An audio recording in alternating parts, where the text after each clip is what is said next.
could start with you on the most woo-woo thing you believe in, but I don't know if I have more of like my experience of understanding it rather than like what I believe in or don't. We'll just take it wherever you want to take it. Okay. So what's the most woo-woo shit you believe in, Kurt? Yeah, so, man, I mean, aside from the fact that, like I said, I'm coming off 1984, so like it just kind of confirmed my belief in Big Brother and the fact that like probably there's a part of some sect of government that's listening into even this right now if it wanted to. Yeah. I even have like if you've ever watched the movie, I think the series Dark Mirror, I think it is on I've Netflix. heard of it. I heard it's fucking crazy. Yeah, I watched the second episode and I had to take a minute away from it because, like, let's put it this way: my computer now has a piece of duct tape over the camera. Over the camera now at all times. Dude, if I'm jerking off, I don't want anyone watching that. Anything else I'm doing, go for it, but not that. Not that. I totally understand that. I used to like fold a piece of paper and put it over the top of it, just for those moments. Just for those moments. But yeah, the most woo-woo thing is, I'd say I don't think I believe in it as much now, but I still think about it. And I still, whenever the opportunity presents itself, part of me wants to believe in it. And what that is like, is reincarnation. I think it's an interesting concept because, like, do I believe in it? I don't know. Was I raised to believe in it? Absolutely not. Do I think it's possible? Yeah, potentially. I think it's actually kind of, at least from my experience at a point in my life where I was grieving, it made a lot of sense for me to believe that, like one of my parents who passed away came back as a hawk. So I remember vividly growing up thinking about that and thinking to myself like, oh wow, there's Dad looking over me, And as I got older, my teenage, reckless, rebellious, hormone, testosterone-filled, any other ways to describe a teenage male growing up in the Chicagoland, if you will, I didn't like it anymore. I started distancing myself. But then when I went to college, not too far away from here, every time, the first probably dozen times I went back and forth, I would see a hawk on within like a half mile, same spot, and that kind of resonated with me. Even though I think it's probably just the fact that that's where the hawk decided to hang out and nest. Looking back on it, there was something about it that made me think, maybe he is watching over. Yeah. So that's probably one of the most woo-woo things, or not conspiracy, but is it something you actually believe, or is it something that you just kind of either use to just like either cope or just kind of feel better about it? I think I really did believe in it. Okay. I don't totally believe in it now. Mm-hmm. So I would say I would err more on the side of I don't believe in it. Okay. And it's more of a coping mechanism at this point. Or even if it's like, because I've hit the point in my life where I've been able to actually kind of grieve and go through the process. I don't have much reservations about that anymore. But yeah, I'd say that it's still something that I will like give some truth to. I actually had this weird. It's funny you say that. When I remember one of my earliest memories as a kid was staying over at my uncle's house when my mom's birth mother died, because she was raised by foster parents. Okay. And so I used to think like, dude, what if I remember that first, because that's when her soul like entered my body. Wow. I used to like think about that. And as I got older, I found out that because I'm a really high-strung person with like anxiety issues and stuff, my mom doesn't know too much about her birth mom to my knowledge. But she says the only time she's like interacted with her like as an adult, she was extremely high-strung. Apparently at one point she was so stressed out and paranoid she got doctors to perform heart surgery on her, and there was nothing wrong with her. And I'm a total hypochondriac too. So that's... What do you make of that? Then it looks like you're trying to come to a conclusion. No, it was just something I used to think about. I was like, what if reincarnation is real? And then I had this, because I don't want to have kids like ever. Okay. And I thought, oh, what if the point, or what if what if part of reincarnation is like you have to have a kid because it'll like skip a generation for the soul to enter. So if I refuse to have kids, am I denying my mom reincarnation by not having children for her soul to enter the body of later on? Well then. This is just some weird shit No, I came up I mean, with. I'll run with that for a second because if you think about it like that, I'm kind of. It's a super cool idea. I know I'm immediately going to like the negative side of it. Like if a religion did pick up that belief and really practiced it, it like adds this whole other level of potential shunning of an individual. Like for yourself, as an example, if your family get reincarnated through your children, It's like this weird selfish like, oh, I've got to live on through your children, you know, if it skips a generation like that. Yeah. It also wouldn't make sense though, because what if you had more than one kid? Does their soul get split in half and they get to be two people? How would that work? I don't know. It's just some weird shit I came up with one time. Yeah, I don't know. But that's some woo-woo shit I like. I don't think I really believed it, but I was like, what if? We're rolling. Oh! Okay, the most woo-woo shit I'd say I believe in because it influences my behavior. Right, sure. Is like the belief in karma. Ooh, I'm with you on that too. Yeah, I don't know how it works. Like rationally, I don't have any explanation for it, and I don't even approach it from a rational angle. But I say I believe in it because it definitely affects how I act in the world.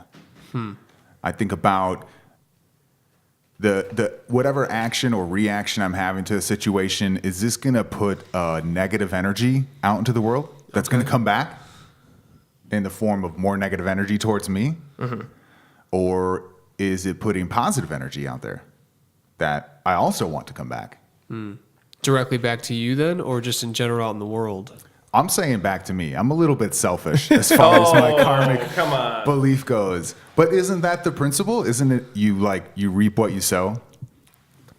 So is it an inherently like selfish ideology? It's definitely a little selfish. Like saying you have to be a good person for your own sake, really, in the end, Yeah. and not just for the sake of being a good person. Yeah, Like absolutely. They take the fear and put that into you. Well, I mean, what are the repercussions of karma? What religion does that go along with? Is that Hinduism? I think it's more Eastern philosophies. Yeah, Hinduism, Buddhism, maybe some Sikhism. I don't know. They're all so. I don't know. I took a class about all three of them, and I still find them very blending together a lot more often. I mean, Hinduism, I think, is the one that's most dated back in history. It's like 25 to 2,900 years ago. Yeah, but I think karma specifically is from what's like the esoteric like Judaism. I don't know. Madonna was into it for a while. Cabal. Oh, I don't know anything about it. Really? Yeah. I've heard the Maybe name, not. but I don't know anything about it. I believe you. Yeah. You're But convincing. you're right. It's like all those Eastern religions, because we didn't grow up in that type of culture, they all get very like nebulous and like blended in together. Unless Yeah. you seek out the knowledge of them.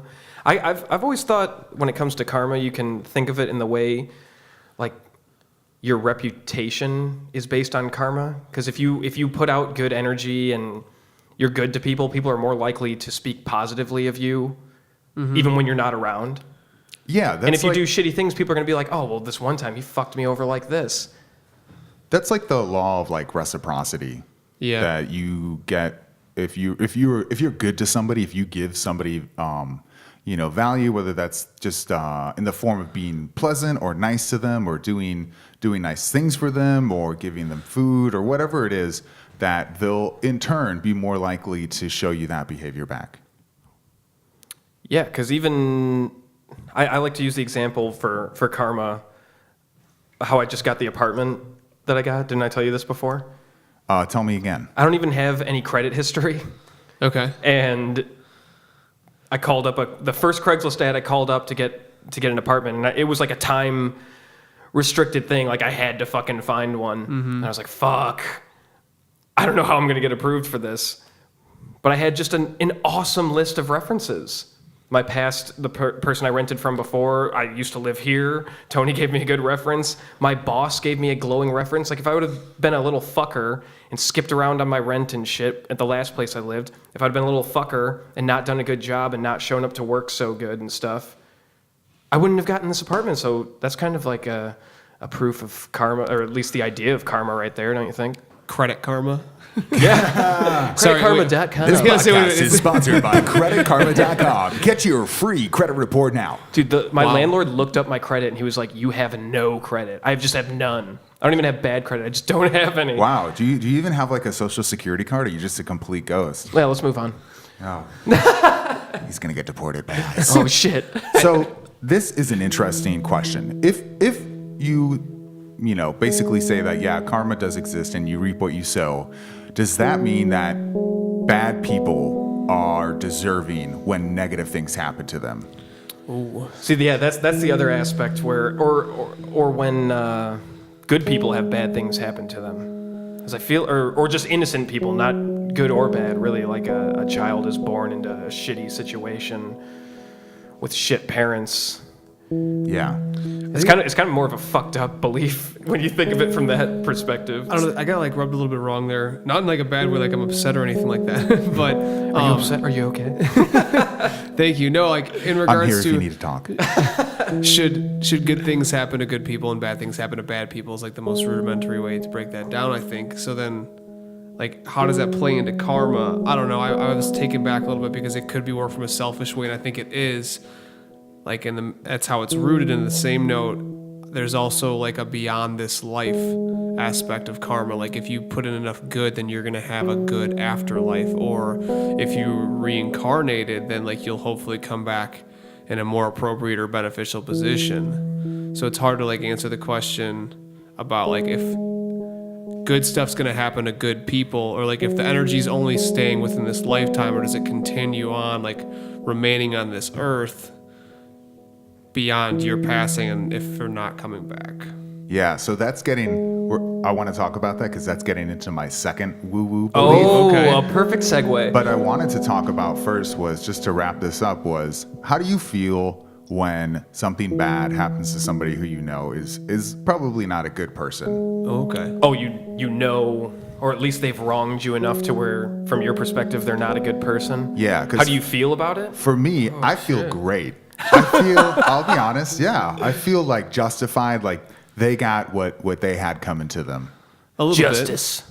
A little bit. And it's also like a matter of, I don't totally agree, but I say like when it happens, I can see like, oh, well, they did this behavior and they believe in this thing. So like it was kind of doomed or bound to happen, I think. Sure. Is it justified or not? I mean, yeah, kind of. Because I mean, they chose to indulge in the behaviors and beliefs and attitudes that ultimately led to that decision. If it's like totally something out of the ordinary, if we're going to like the karma side of it, or like if there's something that's outside of our measurable abilities or through our eyes of being able to see it, then I don't know if it's like justifiable or not.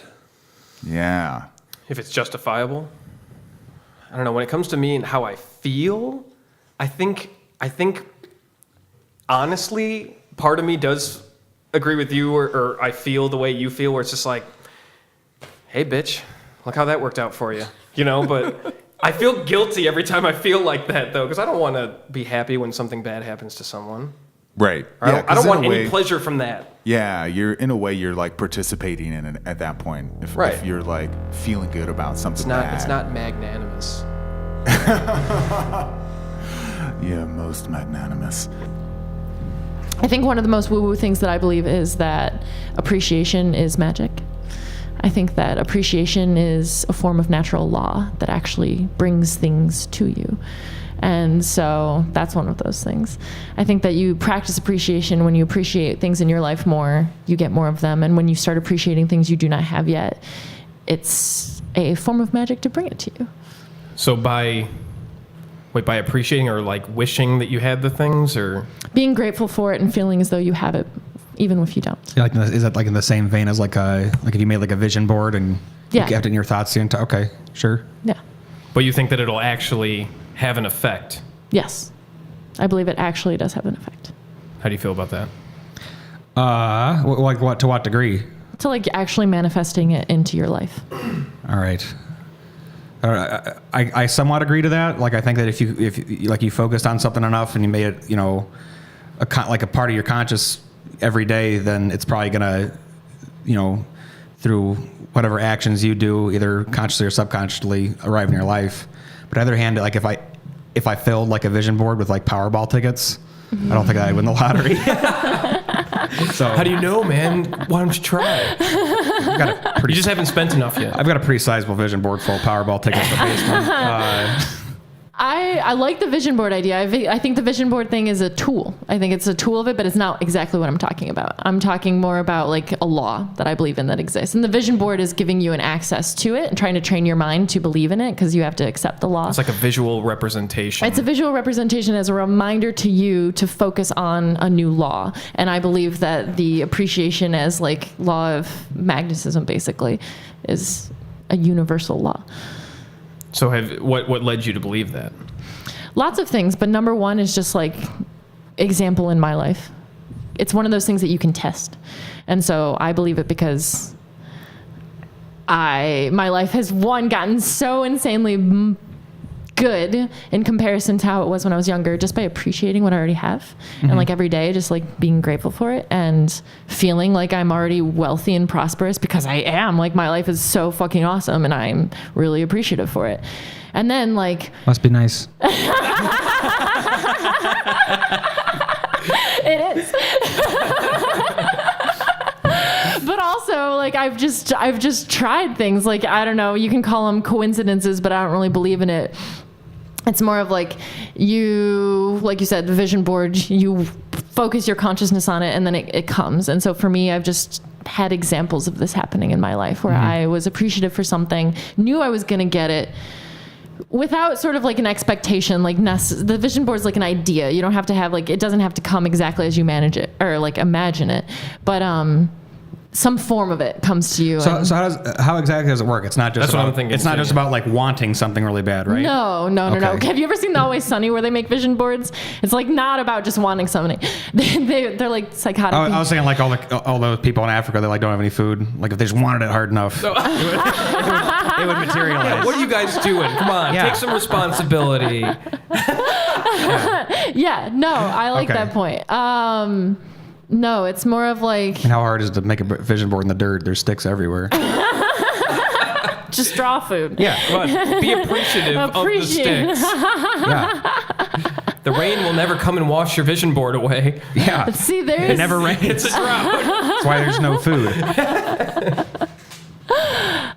no, it's not about just wanting something. Very Okay. badly. Well, I wanted to clarify that because that was the point I was going to make. Is what about all those starving children in Africa that It's very interesting that you bring that up. we all Actually, I know send 15 cents to every month. There was just a story that I read about this starving child in Africa who didn't know how to read English at all. And like his family was starving, obviously. And so they had no money. They couldn't go to school because you have to pay for school. And so they're not going to school, obviously. Sure. And so instead he goes to the library and he finds a book that's in English. And it's just like an instruction manual for like electronic devices. And so he decides that he is going to teach himself how to read this book, even though he can't read English. And he uses it by just reading the pictures. And so, yes, there's a step that comes into play where it's not just wanting it. It's also like being active, like you said, and making your consciousness. So he was active. He watched this book, watched it, right? He went through the images, went through the junkyard, was able to get, this is a recent story, by the way, very recent. This is the last 6 months. Anyway, and so he went to the junkyard, was able to actually build a windmill that was then able to generate power for his village and help get food and cool. electricity to the village. And so, yeah, you can't just want it, but wanting it is definitely an initiation into it. And like having the belief in yourself and the gratitude for what you have, the gratitude for the ability to go to the library. Like this kid made something happen, you know? So yes, there's like action, but there's also law to me behind that as well. So what's the difference between what you're talking about and then wanting something and having the necessary will and drive to do it? Faith, I think. And You think faith plays a factor in it? Oh, definitely. Is it like a crucial factor? Like without faith, it wouldn't work? Yes. Okay. Because you can want something, but if you don't believe you deserve it, if you don't believe you can actually get it, then you just want it. You're always in the wanting. So what you're going to be attracting to you is more wanting. Like the law works because you are feeling as though you have it. You are appreciating it, even though it's not there. You're not wanting it. You're thankful for it, even though it's not there. So it's like almost fooling yourself, but it's not. It's faith. So what does it take for someone to go from wanting to what you're talking about? Because obviously there's people that want things really bad, and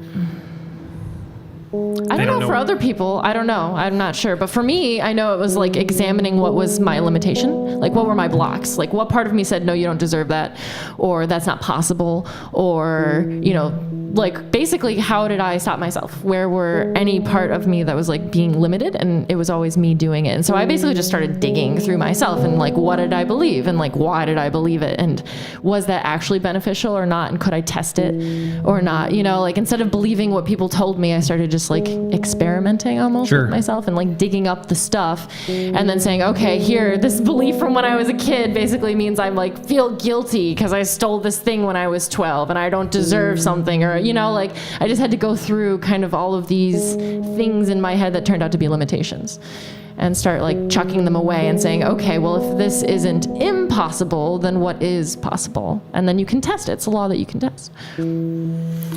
I agree with you, but I guess the thing that I would disagree with you is like what you would call faith and what you want, I would just call, you know, having the willpower to make something happen in your life. I don't know if that would be a difference in what you mean or anything, but to me, that's all. To make anything happen that you need to want something, you need to have the willpower to make it happen. I think the faith comes in. I like that. That's true. I think it's a component of it. Definitely willpower, because, but what is the will then? You know, so that's where I'm getting to, is like the faith and the will come together when you start clearing yourself and like clearing away what you think you want and getting to like the will of what you really want, you know, like what is really compelling you forward. And then like, and taking responsibility, it seems like, is a part. Yeah. You take responsibility. You're not waiting for someone else to do it for you. You're not thinking like, oh, I'm a victim, so I can't, you know, you're like, I'm going to get through all of these challenges, and you don't need anyone else's help. So it's like it's inner work, right? Positive attitude for it. Yeah. Or at least a curious one, and hopefully a positive. Maybe that's where faith comes in, with like having faith. So imagine this way: it's like you need a little faith and willpower if you are growing plants, because you put a seed that you have faith has some kind of germinating power to become a plant that it contains somehow within it, right? Like the seed contains this plant, even though it's just a round seed. It looks nothing like the plant you're going to get out of it. You put it into the soil. It takes work. It takes willpower. It takes watering every day. It takes nurturing, and it takes faith when you don't see anything at all for weeks, knowing that something is going to sprout out of the ground because of the work you've done, because of the willpower you put in. And you, even though you put in the work, don't entirely understand the magic inside the seed that causes it to burst out. You don't entirely get it, but you have faith that it's going to do what you know seeds do. So the faith is you have faith that it is possible. Yes. Yeah. Okay. Oh, I get that then. Yeah.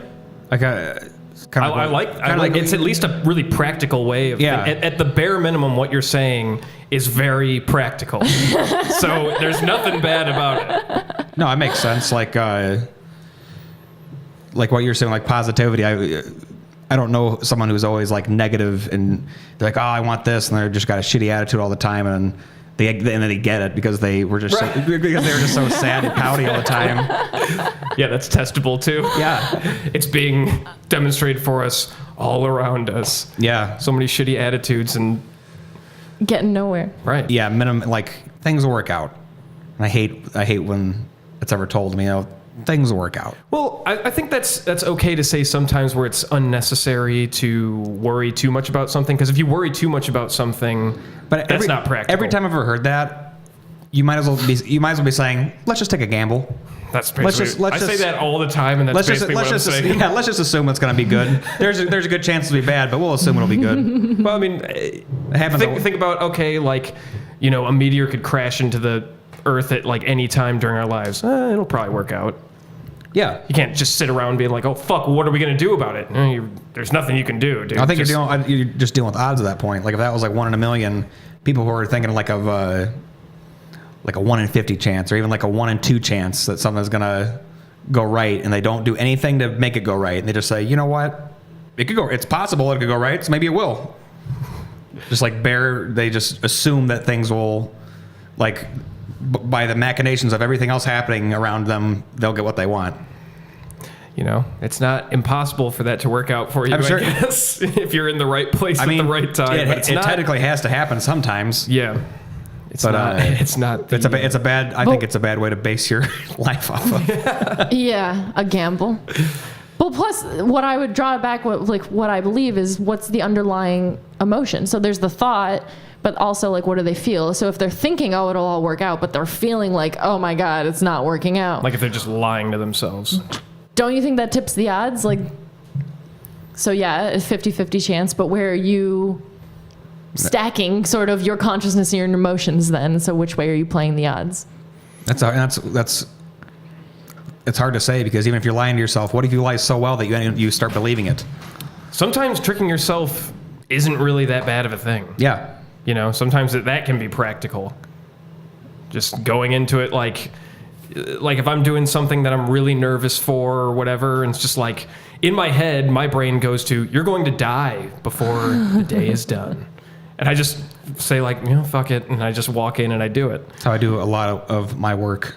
Oh, I bet. Yeah. Don't you think your brain's the one tricking you and you're not listening to the trick then by doing that? You could Because look you're at it not from that going to perspective. die. Oh, we'll see. One day when I die, I'm going to come back and tell you all how it's really going to work out. What if he gets like a super big paper cut, femoral artery? If I die from a paper I don't want to cut, know how you get a paper cut in your femoral artery. you don't read fast enough. Have you seen him? He likes to do yoga a lot when he reads. With his pants off. Yeah, Where's your femoral artery? I don't even know where this joke is. legs, I think. Where's your femur? Yeah, good. Oh, I get it. Femoral. It's not femoral. It's femoral. I've been saying it wrong all these years. Oh my God. I tell my students just say with confidence and you're right. It doesn't matter. Okay, so my woo-woo belief number 2, The reboot. yeah, is reincarnation, is past lives.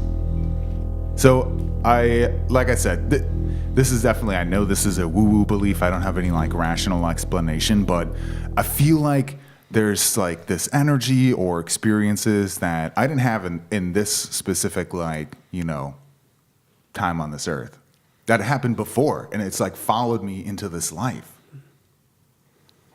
Well, aren't we just a collection of energy coming from different places? Right, but I mean like actual. So there's like this whole group Like of- conscious energy, like like memories almost, or memories, like a past life. Like I was somebody. I had a ego in a past life. And for some reason that followed you into this life in some way or another. Yeah, you feel like you've had some sort of experience. yeah. that way? It's kind of how I like justified parts of myself or like my character traits that I don't have any like explanation for, that don't make sense to me. So it's a scapegoat for you. Yeah, kind of. Well, just that, you know, that was past Matt. Yeah, That was my past life. I'm sorry. yeah. That's how you move on. It's like the ultimate, like, well, that's just part of my beliefs. It's pre-North Yeah. America. Like I can't. It's so history's Are behind. you gonna blame me for that? Yeah, no. Well, I don't use it in that context because Good. that would not be very like functional if you go around just blaming things on your past life. That would be scummy as fuck. Like the biggest Yeah, piece like of hey, shit. you think I'm a piece of shit now? You should have met me before this life. Oh, dude, how I would cringe so hard if someone said that to me.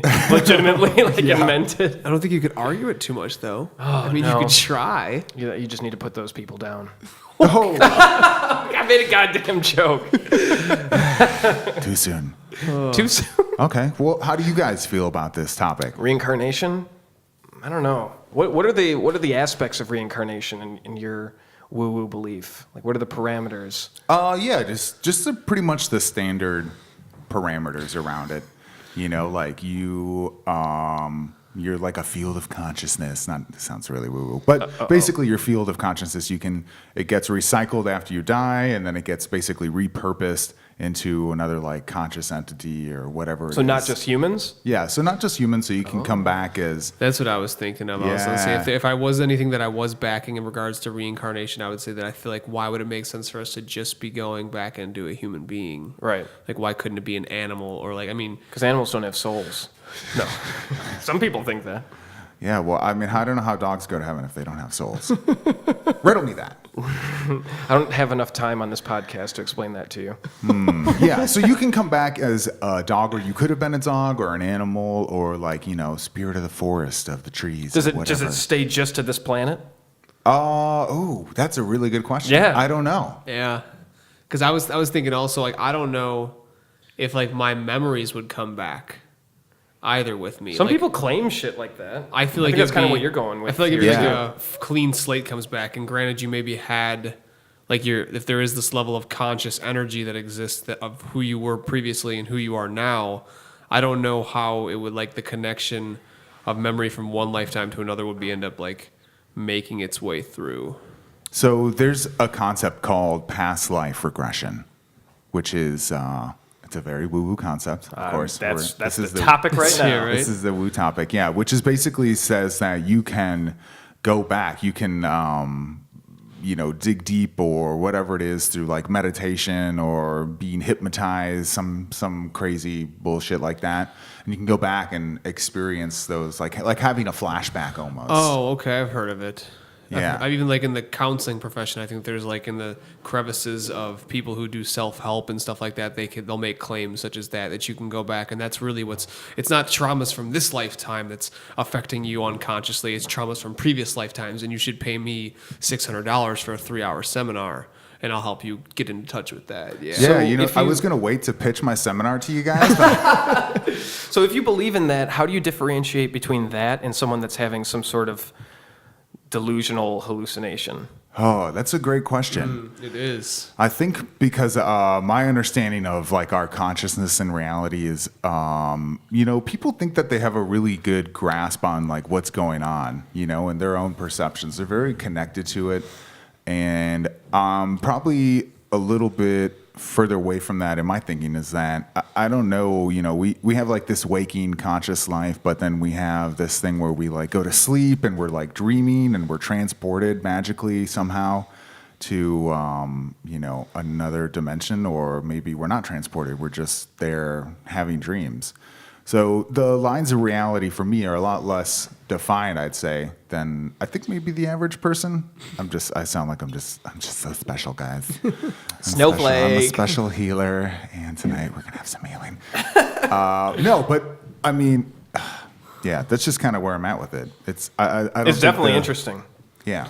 I'll say that, I mean, you bridged into it a little bit. This is jumping into a little bit more of like what other woo-woo stuff I think I do believe in somewhat that you brought up potentially, though, especially with dreams, is like I have had on more than a dozen occasions like throughout my lifetime, at least since I started really trying to pay attention to my dreaming. And I did for a while keep a dream journal for a bit of time, and I did do it intensely. Like I try to do it every day if I could for a few months, and then it's gotten to the point where it's probably been like over a year or so, if not more. Since It's a I hard actually thing to keep up. recorded to do. Yeah, I mean, I just haven't like dedicated the discipline to it. I haven't been that intrigued with it. Yeah. I can say though, on more than a dozen occasions, I've dreamt something and been like, "Wow, that was a super vivid dream." And I swear something about how I feel, the way I think. If you want to say it's rational or not, then like relive that moment. It's kind of like a deja vu. I have some crazy ass deja vu myself, And they're where it's vivid. like sometimes I'll usually try to break the cycle and be like, I'm having deja vu right now. Like, like you guys ever have like a lucid dream where you're like, I'm dreaming. I'm like, you like want Not to let that everyone intensely, I know. wish. No, and that was going to be my next question for you was, have you ever had a lucid dream? I don't think so. I don't know for sure. I don't think it's been as vivid enough for me. I've never had a dream so vivid enough that was like where I was able to actually understand that I was dreaming in it more than Okay. like 2 or 3 occasions. And when I do understand that I'm dreaming, it's been like I try to wake myself up, but I can't do it. So instead So that's of me more having like sleep paralysis. it's like, yeah, it's not like I have control over the dream. That's not like, I think the appropriate definition of lucid dreaming would be like I have control over Yes. it, like knowing, yeah, I haven't been able to get out of it, but yeah. Yeah, that's like the heaven and hell of dreams. It's like lucid dreams, you're like in heaven, like, oh, now I'm gonna fly away, and the hell is like sleep paralysis. We're like, Yeah, but that's not always the case, because I think you can have a lucid dream where you can't wake up, and it could be a nightmare. You could have a lucid but you're supposed to nightmare. have control over it. So how could it be a nightmare if you have full control over the dream? Oh, that's a good question. I Because don't know. wouldn't you just make it enjoyable? I mean, tomato. Like I think it's probably all a lucid dream. Just if, from your point, maybe it is all a lucid dream. I previously thought and believed that it was a lucid dream meant you were in control of it. Yeah. What if all dreams are lucid, but you only remember the feeling of being in control certain dreams, like certain times?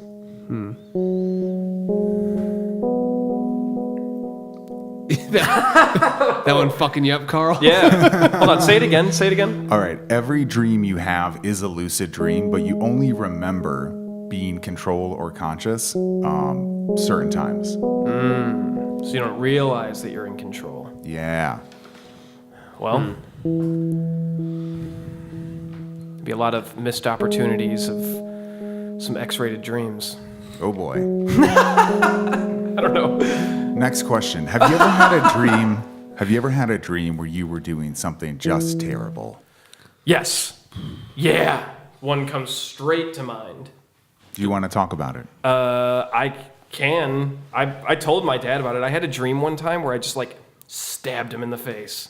Really? It really fucked me up. I bet. Yeah, I was in like high school, and I remember, and then I forgot about that until you brought that up. That's crazy.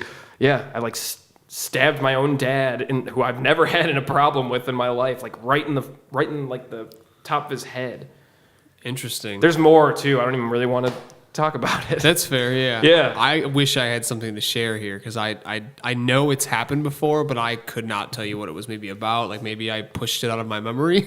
Yeah, but maybe. I know I've been like in the middle of a dream, and I don't know if it's been like overtly bad, something that I'm doing, but I've definitely been like coming out of a dream being like, oh, I gotta shake that off. Like I gotta take a shower. Yeah. Like get it off of me, but I don't remember what it was. Yeah.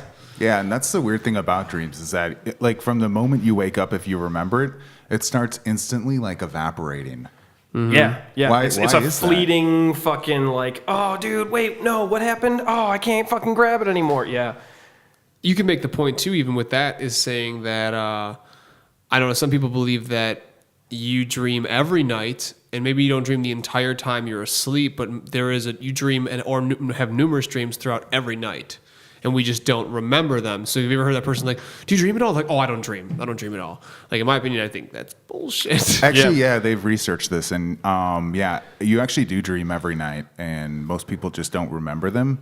But when you're going in and out of REM cycles, that's when you are having the dreams. That's what's happening. So it's like a transfer between different like levels of sleep. Yeah, absolutely. And that's so scientists theorize that your pineal gland in your brain is releasing dimethyltryptamine during that time. DMT? DMT. And that's what gives you a visual context to your dreams. Really? Yes. I've heard all that other than the DMT part. That's intriguing. I know that's in your brain. Yeah. DMT is in your brain. Yeah. It's in your brain. It's in your It's cells. in every living thing, isn't it? Yeah. It's think all so. over the place. Yeah. But anyways, this isn't a podcast about DMT. It always comes back to drugs with you. I know. What's wrong with me? I will say that whether you remember them or not, if you wanted to start remembering them, I think it might impact. Like, I guess at least I'm speaking personally, I might actually be able to remember some of like the more exciting, like heaven version, or like the less exciting and out of control hell versions of my lucid dreams if I started to like practice it. Yeah. So that's something that can be done. Well, they say like lucid dreaming itself is a skill Yes. where you can be in a dream and be like, oh, I know I'm dreaming, and now it's party time. Let's fucking do this. See, I feel like that sounds kind of exhausting, to be fair, though. Like, I don't know if I really want to be, like, conscious 24 hours a day. Yeah, like alert. Like, aren't you supposed to be resting? Yeah, I kind of want my brain to, or at least my conscious brain to shut off for a bit, you know, like to break up the reality. Yeah. I don't know. Maybe I need to start practicing lucid dreaming and get into a habit before I can be like, yeah, it's not for me. Not for me. Wouldn't you kind rather of like lose the aspect of experience? Because I've had dreams where, have you ever had a dream where you like hear a song and it's like, I swear I've never heard this song before, but like you hear it. I've had a dream where I heard the song so vividly, I have gone to my computer and made the song after. Really? Wow. Yes. That's intense. Like not like a whole song, but like a part of one of my songs. I know Still. I can think of the song right now. I had a dream and I heard the melody and I went straight to my computer and made the song. So is that like a message from some higher being for you to do that, or is it or is taking it there. or is it yes, I'll give an alternative scenario as well, or is it a past self of yours because you would say that you affiliate as being maybe a musician, maybe you're a musician in a past life, and that's your previous self trying to send that to you in the future. Yeah, maybe you were Beethoven. It's a very simple melody. I don't think he would have written this melody. Okay, so Bach. He's crazy. You have to listen to Bach. Yeah, but he's got simple melodies. Yeah, you're just wrong. I know. You play piano. You should know this shit. I know. So no, you that's not that neither of those apply to you necessarily, Karl. I don't or think Matt? so. I don't No? think so. You're talking to the nihilist over here. Oh so. yes, of course. How could I forget? Yeah. The other one I was going to say is like, how could your friend get out of that? Kind of related to that is like, I believe that human beings are miracles. Like I genuinely believe that we are miracles, and I think that we can use Just humans or all life in all general? life in Yeah, general. I was going to say I'd go But, wider like, than that. I think all life is a miracle, but in general, like more specifically, I mean like each one of us. I think that is a miracle, and I think there's this unlimited, amazing potential within the human mind that people can just change and they can do surprising things. And then we could talk about like how you're a miracle on so many different levels. Like it was science that brought me to that belief, actually. Like biology talks about how you are fungus and bacteria and all of these insane organisms working in and on you to make you you. And without them, you wouldn't even be you. You have more DNA from bacteria than you do from human cells. It's just very fascinating. So like chemistry, you can describe how you're a miracle. Physics, or we can go through religion. What's your definition of a miracle? Yeah, that's good. For the baseline to... That's a good question. Yeah, that is really good. So I For felt like I me- had an understanding, but maybe I don't. I guess miracle would be like, I think of the words like awe and wonder, or the word hallelujah, or other languages say waheguru, like that sort of like ecstatic exclamation of like, holy shit, I cannot even believe this is a thing. That's a Okay. miracle to me. Something unexplainable? That's like Not closer to my necessarily. definition. Like something like that defies my expectations of reality. That's how I like me personally. That just exists and you can't explain it, so it's like... It's a miracle. Yeah, but you are that as Miracle well. What's that? I would still, even if that was the definition, I would still claim that like human beings are still miracles. Absolutely. That's what so much arguing is about. Since the beginning of time. Yeah. And I feel like a lot of people, that's just like, I don't know why that would be so out there, but I feel like it kind of is out there for a lot of people to accept the idea that they themselves are a miracle, no matter what language you want to use to describe that miracle. They are. And so is life. And I don't know. That I agree with you, but just to play devil's advocate, like what specifically about us makes us a miracle? Because like if you went back to like when all life was just like primordial soup or whatever, weren't we just inevitable from every turn we took for like via evolution? Do you believe in the primordial soup? Or whatever base life form we came off of. Sure. Where do you think life came from? Let's go there first, and then we'll. I define life a little bit differently, I think, than what we're thinking. If we're thinking like life as in one chain of like organisms we see somehow, okay, so science definition of life is like really like convoluted. It's not really a definition. It's just like it has these characteristics and therefore it's alive. And I just think that that's still breaking it up. To me, life is a system. Life is a whole system. It's not an individual thing. And so like where life starts for me is where the whole system starts, so to speak. It's like this kind of pattern of all things.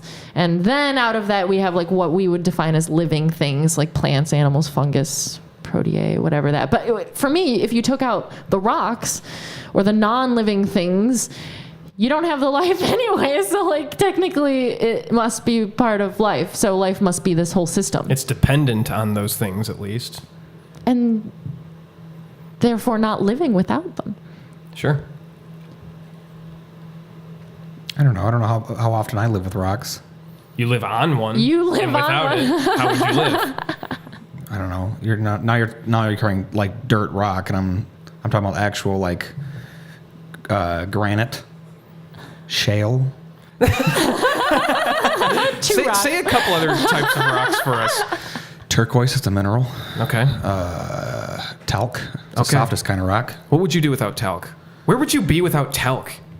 You don't appreciate what she was saying before. You don't appreciate talc. You don't even And know how much granite? of your body is actually rock. I thought you were going to say talc. I was saying, No, I don't want to know about the talc. I don't know. I know I take magnesium, so it's definitely part magnesium, and that's where Iron? I'll make that caveat to you. That's where we get to the branch. miracle thing. Like, yeah, you are like this certain set of minerals, chemicals that you get from the earth. There's like a limited supply on this planet that you just recirculate over and Yeah. over and over again. And so you are connected to the rocks in a way because you're using the same molecules that all of us are using on this planet. And we all just keep circulating around. Without an environment to live, nothing could be alive. That's what I was getting from what you were saying before. Like we're dependent on the rocks because like if we had nothing. We're even dependent on the space. Right, true. And our current definition of life doesn't even take into consideration space. Really? I mean, I wonder if it's just because it's kind of like a given.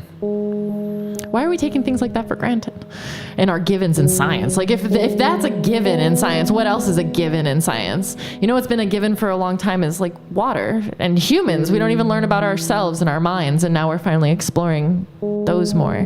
But sometimes the things that we just take as given end up being like the best discoveries in science. 'Cause they were right there, and then we just, like gravity, that's a given, right? True. Like, yeah, when you jump, you come back down. Yeah. Like, everyone's like, duh, why would you study that? But these are universal laws. That gets me back to what I believe in the first part. Is like, it's a given that when you act more positively, like better things come to you because it's your willpower. But what if that is also a law? Like, what if that is another thing that we are discovering that we can use? Like, once we figure things out a little bit, then we can like use them, like electricity. Like, we make the discovery first about the law, how nature works, which includes your mind, and then we put it into practice. Yeah, I would say that one of the more woo-woo things that I am making through this conversation is making me feel more like consolidated in my belief in it to some extent, or at least like okay to share it. Yeah. Is that I definitely believe on at least a few occasions that I've had a dream, woken up and been like, I've never been. Because normally people say that you dream and it's usually like a collection of places you've been before, or you've seen, or you've heard, or you felt, your five senses and whatnot. I think that I've definitely seen the future to some extent in some of my dreams, because then on those versions of deja vu, they've been actually one or two dreams that I've actually recorded, wrote down the details to. After the moment came about where I felt like it was the dream I had, months, years prior, I was able to look back on one of them at least on my journal and be like, okay, I never met this person before. It was before I never even lived in this city at the time. But as I'm working late night for whatever reason to midnight at Julasco in Aurora, Illinois, like this dude bagging my groceries a certain way, I've totally seen that. Like I've dreamt it before. Yeah, Yeah. I've definitely had moments like that. I have too, and I think I have the explanation of what's going on. So Lay it on me. Have you ever heard of split brain or dual brain theory? Mm-hmm. So it basically, the theory goes that so because you have two physical hemispheres of your brain, the left and the right side, that there's actually two centers of consciousness in your brain. Now you experience it as a unified front, right? You don't have like, everybody doesn't have two different personalities, but there's definitely some phenomena that you can even just experience right now. So like watching TV is a really good example of kind of evidence for this, because when you start watching TV, you go into like this passive mode, and basically most people are like right brain dominant, so they're more conscious in the right part of their brain. But when they sit down, they relax, and they watch TV, they go into a passive mode. So you can sit down and watch TV, and you actually get like a little hit of dopamine when your brain shifts gears. So back to your experience of having like a deja vu intertwined with a dream, is that my theory is that one of the sides of your brain falls asleep, and that you have the same deja vu event. So like deja vu is basically a short in your brain where like the past perception of your brain, like think of like a lightning or like an arc. It arcs from your past perception to like your current like present perception, and that's where the memory loop comes in. So what if one side of your brain is dreaming at the same time you have like a deja vu short in your brain, and basically your present self becomes aware of a memory or whatever it is in a dreamlike state, but it's just really your brain getting fucked up. Like There's got to be some sort of like logical explanation for it too, which obviously like if woo-woo shit is actually real, then it's logical because it's real.